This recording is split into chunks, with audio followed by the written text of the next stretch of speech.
Hi guys, KR Thompson here with another week of Fantasy Tropes, and this week it's all about the mentor trope.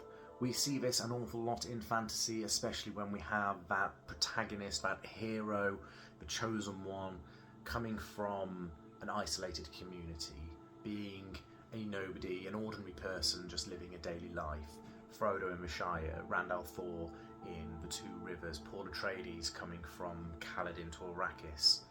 So we need to have that mentor to hold their hands, to guide them, to introduce them to this big wide world where there's monsters and prophecies and dark lords. One of the things I don't like with this trope is when we get the sacrificial mentor.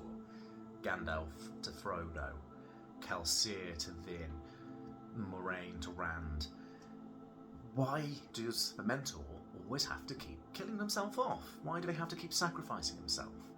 We often get this as a bit of a MacGuffin, which I'll talk about in another week, but the MacGuffin in short is that incident that pushes the hero to become the hero. In Mistborn we see Kelsier sacrifice himself, so Vin has to step up and take over the plan. In Lord of the Rings, Gandalf disappears, so Frodo's on his own, he doesn't have that mentor to reassure him, to guide him. One of the things that makes it even worse, and I know George R.R. Martin has mentioned this a few times, is when this mentor then comes back. Gandalf, I am looking at you. Now sometimes I can understand that bringing the person back benefits the story in some way, and as long as it's done well, it's okay. But sometimes it's just a cop-out, there's no explanation, and we're just bringing that person back because they're a fan favourite. And I find it ruins the story. I find it takes me away from the realism, because if we can bring someone back from the dead, where's the risk for other characters?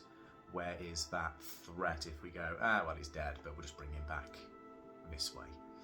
Now, I'm not saying don't use a mentor trope. It absolutely has its place in fantasy. It helps us as readers get introduced to the world. We feel comfortable, we have that person holding our hand as much as the protagonist. But let's change it up a little bit. Let's make it different. Let's make it unique. Instead of the mentor disappearing because they sacrifice themselves, maybe actually they betray the protagonist. Maybe they're secretly working for the bad guy and are just getting information about the protagonist to find his strengths, find his weaknesses, so the villain can exploit them. Let's change it up. Let's make it unique. Let's make it fresh.